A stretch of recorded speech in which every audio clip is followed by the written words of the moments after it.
भक्ति के मार्ग पर चलने वालों को सारी ताकत मिलती है, शरीर से रोग से निवृत्त हो जाता है, मानसिक रूप से बलवान हो जाता है, छोटी मोटी घटना से डरता घबराता नहीं है। क्यों घबराए? उसको पता है कि ये होना है। वो उस मालिक के कामों को देखता रहता है, विचलित नहीं होता वो। और आध्यात्मिक रूप से उसको पता है कि जहाँ तेरे को असलियत है उसमें जाना है, वही चीज़ तुझे प्राप्त करनी है। जब हम कहते हैं कि सूरज शब्द के योग करने से ब्लड प्रेशर की बीमारी आपको नहीं रहेगी, शुगर की बीमारी आपको कम हो जाएगी, सर्वाइकल का, स्पॉन्डिलाइज का जो आजकल ये अनेक दर्द तुम्हें होते हैं, किसी को गर्दन का, किसी को पीठ का, किसी को रीढ़ की हड्डी का, L4 L5 का, रोज एक्सरे हाथ में लिए फिरते हो ना, सूरज शब्द का योग करके देखा करो 2 घंटे के लिए। तुम देखो ये छोटी मोटी बीमारियां अगर फटक भी जाएं तो फिर आके बताना, लेकिन करना बड़ा मुश्किल है। सुन लेते हैं, करना बड़ा मुश्किल है। शिकायत रोजाना आके कर दोगे, लेकिन हम एक बात में ही बता देते हैं, उसको अपना के तो देखो, कुछ दिन करके देखो। अगर तुम्हें ठीक ना हो तो आपसे ना कोई फीस ली जाती है और ना ही कोई आपको इसके बदले में कुछ देना पड़ता है, उसको छोड़ देना अगर आपको अच्छा ना लगे तो। लेकिन करके देखो और आजमा के देखो और फिर बताना। तो इसमें काम को नहीं छोड़ना, अपने काम को करते हुए ही भक्ति के मार्ग पर चलना है, वही विशुद्ध भक्ति है। तभी आपका मन लगेगा। और जो काम छोड़ देगा और काम छोड़ के कहेगा मैं भक्ति कर लेता हूँ, नाम का सुमरण कर लेता हूँ, कि मैं अभ्यास कर लेता हूँ, वो आदमी नहीं करता है। क्योंकि करने कराने वाले के लिए तो काम करते हुए ही सारा सब कुछ है। रविदास जी चमार जाति में पैदा हुए, वो अपनी जूतियों का काम करते हैं और जूतियों का काम करते करते जूतियों को बनाना, गांठना, चमड़े का काम करते हैं और अंदर में लो उसी में ले। पीपा साहब, पीपा जैसे राजा भी उनके पास गए और उसी टाइम उनकी वृत्ति सतलोक में थी। और पीपा जाके कहने लगा जी मुझे भेद बताओ। उसने देखा ही नहीं राजा है कौन है, लेकिन कहने लगे, दया करी उन्होंने, समझे कि इसको भी अभी त्यार दे, ये तेरे पास आया ही है। उसको क्या पता इसकी वृत्ति कहाँ पर है, राजा को क्या पता। राजा लोग ये तो क्या है कि दुनियादारी की चीजों में ये रजोगुणी माया में फंसे हुए हैं, तमोगुणी माया में फंसे हुए हैं, सतोगुणी उनके आसपास भी नहीं होती है। वो अपने शरीर के बल पर, सेना के बल पर, खजाने के धन पर, अपने राजपाट पर, अपने भूभाग पर, उन पर इतबार और अभिमान करते हैं कि हम बड़े राजा हैं, हम बड़े ऊंचे लोग हैं, मेरे पास धन ज्यादा है, मेरा पीछे इतने लोग हैं, मेरा शारीरिक ताकत ये है। लेकिन इनमें कुछ भी नहीं है। जो चीज है असली जीव के काम आने वाली, ये चीजें संसार में हैं। इन चीजों से संसार की मान बढ़ाई मिल जाएगी, लेकिन मान बढ़ाई जमपुर ले जाई, होए रहो दासन दासा, मन मगन भय का सुन रासा। ये चीजें मान बढ़ाई वाली हैं और नरकों में ले जाने वाली हैं, अच्छी बात नहीं। तो रविदास जी क्या करते हैं, उसी में अपना काम करते हैं। और उनको कहने लगे, जिसमें चमड़ा भिगोते हैं, जब आके कहा तो अपनी मस्ती में थे। राजा बोला कि मुझे भी नाम के बारे में, शब्द के बारे में थोड़ा ज्ञान दो। कहने लगे ये ले पानी पी ले। वो पानी उसी में से जिसमें चमड़ा भिगोया। राजा ने सोचा कि तेरा तो दीन भ्रष्ट करता है।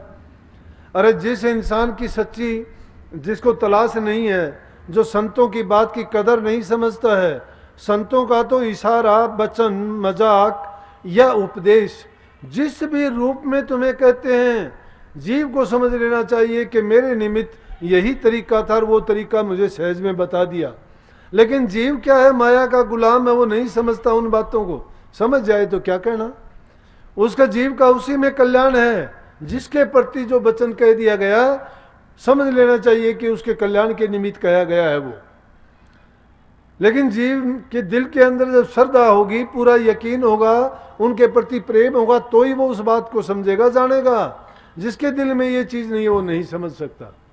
उन्होंने वो पानी पीने की बजाय और सारा का सारा नीचे निकाल दिया और भाग के बाहर निकला। उसने सोचा कि ये तो मुझे अपनी जाति में मिलाना चाहता था, मुझे मेरा दीन भ्रष्ट करना चाहता था।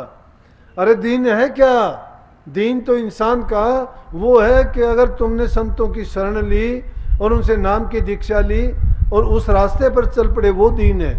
नहीं तो दीन गवाया दुनी से दुनी ने 40 हाथ, पाँव कुल्हाड़ा मार यार गाफिल अपने हाथ। हमने अपना दीन दुनिया में आके गंवा दिया। दीन तो हमारा इंसानियत का था, जो देह मिली थी वो दीन था, हमारा धर्म था, लेकिन उसको तो हमने खो दिया है दुनिया में आके। और कैसा कर लिया, जैसे जो इंसान अपने ही पैर में खुद कुल्हाड़ा मारता है, हमने वो अपना खुद का नुकसान कर लिया।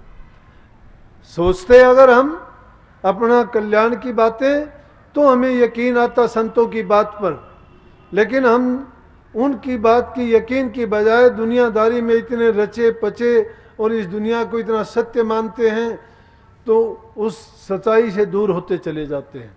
क्योंकि झूठ को हमने सच मान लिया है। झूठ ज़्यादा है, सच थोड़ी है।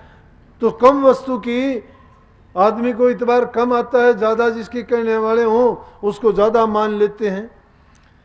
किस तरह से कि संत असंत को लगते नहीं है, जिसके पीछे 10-20 हो जाए उसको संत कह दे, ये संत है, उसी को महंत बता देते हैं। लेकिन जो करनी करने वाले उनको इस चीज़ की परवाह नहीं होती है। तो मैं कहता था अपना काम करो, कमा के खाओ।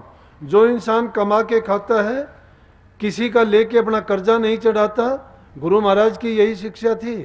अपने जीवन में छोटी उम्र में संतों के संग रहे उन्होंने, और यही बात जो चीज़ उन्होंने सुन ली किसी महापुरुष से, अपने जीवन में गांठ लगा ली, उसी पर चलना शुरू कर दिया।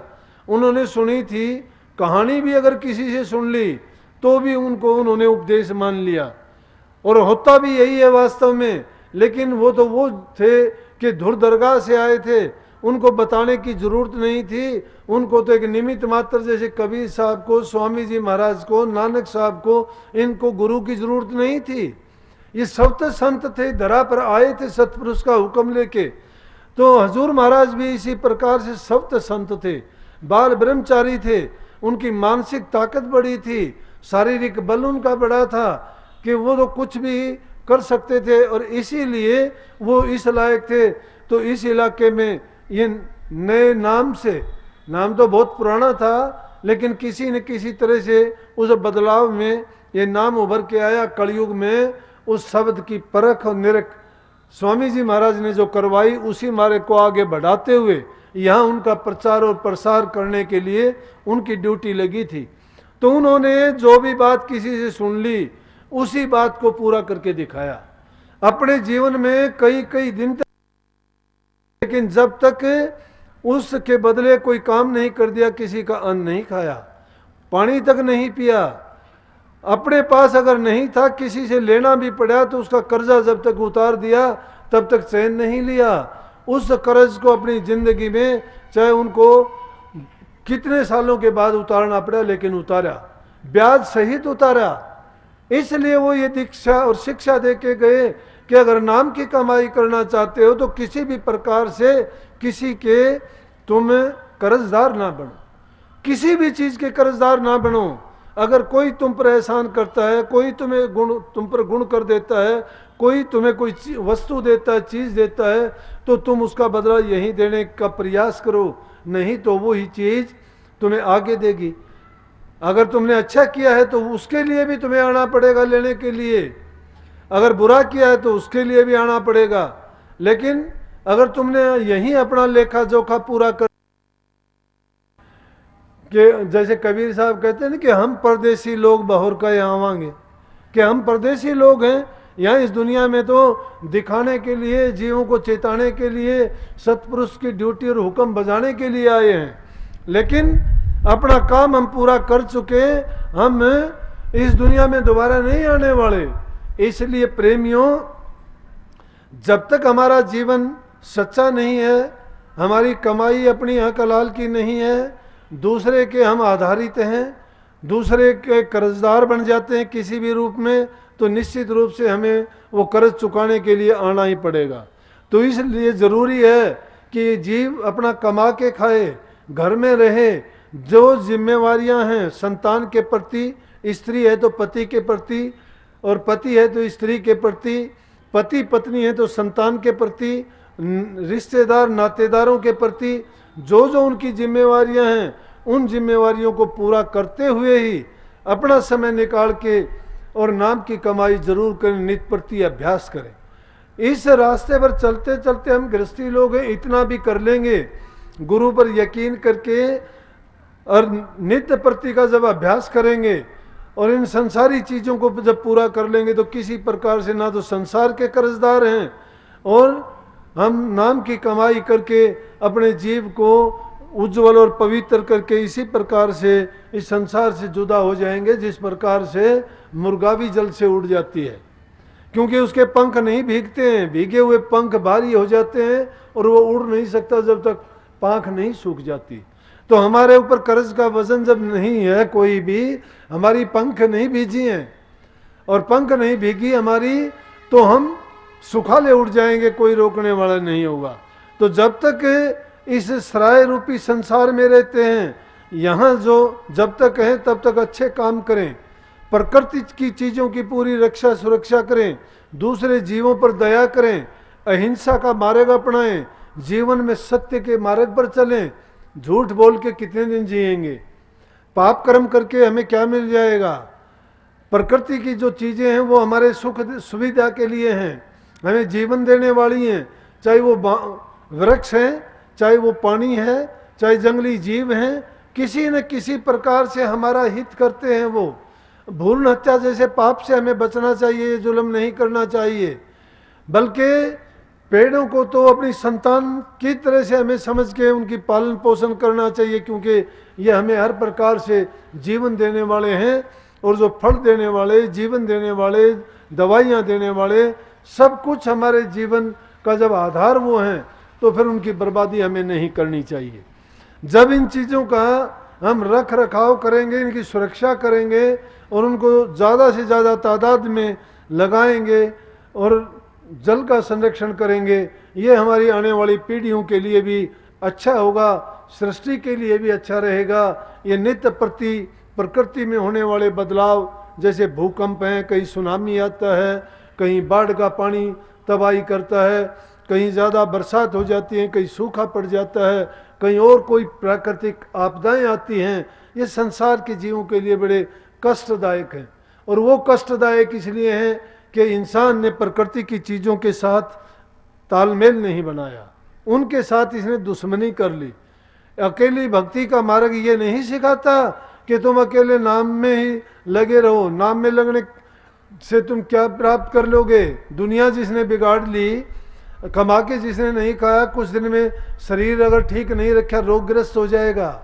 रोगग्रस्त शरीर ना ही दुनिया का काम कर सकेगा और ना ही भक्ति कर सकेगा। पहला सुख निरोगी काया, दूसरा सुख घर में हो माया, तीसरा सुख सुलक्षणी नारी, तीसरा सुख पुत्र अधिकारी, चौथा सुख नीर निवासा, पांचवा सुख राज में वासा। ये सुख है संसार के। इन चीज़ों की भी जरूरत है, लेकिन कितनी जरूरत, इनको जरूरत मात्र ही भोगो। जितनी आवश्यकता है उतना इनका उपयोग करते हो, दोषी नहीं हो। लेकिन जरूरत से ज़्यादा किसी चीज़ का भी उपयोग करना शुरू कर दोगे तो सोच लेना कि दूसरी तरफ वही चीज़ आपका बर्बादी का कारण बन जाएगा। ज़रूरत है उतना कोई भी चीज़ है उसका उपयोग करो, आपको कष्टदायक नहीं होगा। लेकिन नाम की कमाई ऐसी है कि इसमें किसी भी प्रकार का कभी भी कोई धोखा नहीं होगा। क्यों नहीं होगा? वो सिर्फ हमारे लिए है, वो दूसरे के लिए नहीं है। संसार के काम करोगे उसमें कोई ना कोई जरूर हिस्सेदार हो जाएगा, लेकिन नाम में सिर्फ जो तुम करोगे वो तुम्हारा ही तुम्हारा है। ना उसको कोई बटा सकता है, ना कोई छीन सकता है, ना कोई घटा बढ़ा सकता है उसको। इसलिए चाहे सब चीज़ों को भूल जाओ, नाम को ना भूलो। नाम अंत सहाई है जीव का। अगर नाम तुमने भुला दिया तो समझो कि तुमने अपना आप का ही गला दबा लिया। ऐसा ये इंसान ही है जो अपना हित खुद करता है, अपने मरने का सामान ये खुद तैयार करता है। लोग तो जीना चाहते हैं, बुरे से बुरे जीव भी प्रकृति में जीना चाहते हैं, लेकिन जो इंसान शब्द बिहुना जो जीवन है वो किसी काम का नहीं है। भक्ति बिहुना जीवन इंसान का कुछ भी नहीं है। चाहे वो इस धरा पर रहो या ना रहो, बेकार का वजन है, फालतू है। उसका जीना तो ही अच्छा है, सार्थक है, गुणकारी है, लाभकारी है कि जब वो भक्ति करता है या दूसरे के परोपकार के काम करता है, तो समझो कि उसका जीवन भला चंगा है। अब करने के लिए संत मत का कितना, मैं कहता हूं कि तुम भजन करने का तरीका है जो बताया गया, एकांतवास में जब भी जाते हो, जब इधर उधर होते हो, चलते रहते हो, कोई बात करता है करो, कोई बात नहीं, लेकिन नाम का अभ्यास आपने किया है, तो अंदर से जब अपने आप ख्याल करोगे तो अंदर में वो तुम्हारा चिंतन वही होता रहेगा, बाहर उनकी बातें भी सुनते रहोगे, और वो भी तुम 1 मिनट के लिए भी नहीं बिछड़ पाओगे उससे। क्यों नहीं बिछड़ पाओगे? तुमने वहाँ की रसाई प्राप्त कर ली है। धीरे धीरे करके जब अभ्यास करोगे, नाम का चिंतन करोगे, सुमरण करोगे, और अच्छा तरीका ये जरूरी नहीं है कि तुम उसमें बैठो, जरूरी नहीं है। एक बार आदत डालने के लिए वो जो आसन बताया जाता है, मुर्गावी आसन, गर्भ आसन, सबसे अच्छा है, लेकिन जब आदत पड़ जाती है फिर उसकी भी जरूरत नहीं रह जाती। क्यों नहीं रह जाती? कि फिर आपको वो रास्ता मिल जाता है सूरत को, और धीरे धीरे करके जब भी तुम अंदर में जाओगे तुम्हें वो दरवाजे खुले मिलेंगे, क्योंकि तुमने खोल लिया है उनको पहले ही। अब जीव भटक जाता है, सोचता नहीं है। कई लोग आते हैं, जोर लगाते हैं, कहते हैं, कोई कहता है जी मुझे ये आवाज़ आती है, वो गलत तो नहीं है। कोई कहता है मुझे ये प्रकाश दिखाई देता है, ये गलत तो नहीं है। कोई एक दूसरे मत का मेरे पास आके कहने लगा कि मैंने तो नौला के अंड और ब्रह्मांड से तो पार हो गया, आगे का भेद आप बताओ। मैं बोला आपको तो इनका तो पता लग गया, मुझे तो इनका भी पता नहीं लगा। क्यों नहीं पता? ये लोग क्या करते, भटक जाते हैं। वो भी झूठे भी नहीं होते, मैं ये बताऊं क्यों नहीं होते। उनको एक विचार और ख्यालात जो दिया होता है, जैसे आपको भी ख्याल दिया हुआ है कि 5 धुनी आपको सुनाई देंगी। जब अभ्यास करते हुए अंतर में जाओगे, कहीं आपको घंटा, कहीं बीन बांसुरी, कहीं आपको सितार, कहीं और दूसरी धुन सुनाई देंगी। बल्कि उन 5 धुनों का अनेक जगह जिक्र कर दिया, वो वर्णन में आ गया, किताबों में आ गया, और उस वर्णन को सुन के हम भी बेवकूफ़ बन गए। बेवकूफ़ क्यों बन गए? कि जब भी ध्यान में गए, 2 मिनट के लिए गए, ख्याल हमने बना लिया कि तू उस स्थान पर जाएगा, तुझे ये धुन सुनाई देगी, तुम सारी धुनी रोजाना सुन सकते हो। वो ख्याली होगी आपकी, ख्याली धुनी होगी आपकी। लेकिन जो आपको वो धुन सुनाई दे, उसके लिए क्या है कि आपको स्वाभाविक रूप से ही बैठना होगा। एकदम स्वाभाविक रूप से जब बैठोगे, चाहे लेट के करोगे, बैठ के करोगे, जब भी सुमरण करोगे, दोनों आंखों का ध्यान जब आपके मस्तिष्क के मध्य में जम जाएगा, तो पुतलियों को खींचना नहीं है, अपने आप खिंचाव से जाएंगी, वो तो अलग बात है। लेकिन कई लोगों को मैंने देखा कि वो अपने आप यूं ताकत लगा के करते, सिर में दर्द हो जाएगा, ध्यान भी नहीं कर पाओगे। थोड़ी देर में सिर में दर्द होया, आंख में दर्द होया, क्या होगा? बैठ भी नहीं पाओगे। नहीं, एकदम स्वाभाविक रूप से सब चीजों को भूल जाओ, अपने आप को खाली कर दो, जैसे आप दुनिया में ही नहीं हो। ऐसे खाली कर दो कि शरीर भी तुम्हारा नहीं है। शरीर को भूलो, अपने आप को ऐसा भूल जाओ कि सिर्फ तुम्हारे सामने वो एक ही रूप रहे जिसमें तुमने ध्यान को लगाना है।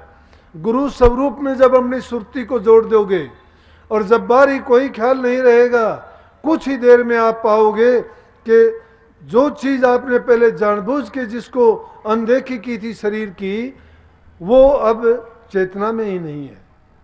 जो चेतन शक्ति है वो तुम्हारी जागृत हो जाएगी।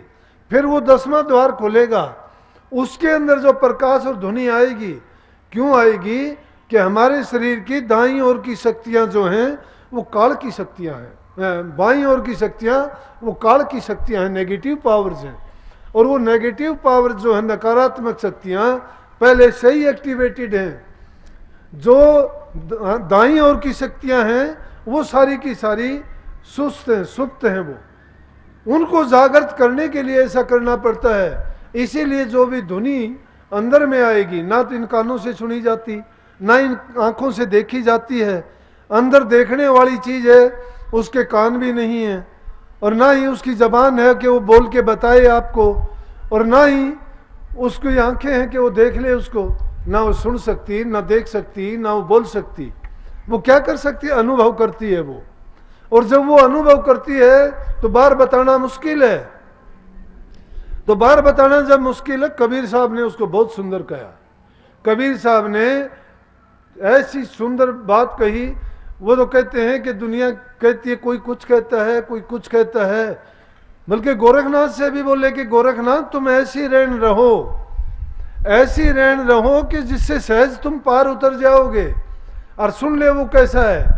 वो कहते हैं अब दो क्या बतलाऊं कैसा, एक अगम अगोचर ऐसा, कि अब दो उसी को कहा है गोरखनाथ को, कि मैं क्या बताऊं आपको कि वो जो है वो अगम है, अगोचर है, वो दिखाई देने वाला नहीं है, वहां तक पहुंचना भी आसान नहीं है, और बताऊं कैसे, जबान से बताया जाने वाला नहीं है। कैसे है वो? कहते जो कहिए सो है भी नहीं है, सो कया न जाई, कि जो है कहा ही नहीं जाता। जो कहिए सो है भी नहीं, जिसको कहते हैं, बोलते हैं, हम झक मारते हैं ना घंटों तक, जो बताते हैं वो नहीं है, और है से वो कहा नहीं जाता। वो सैन बैन में भी नहीं बता सकते।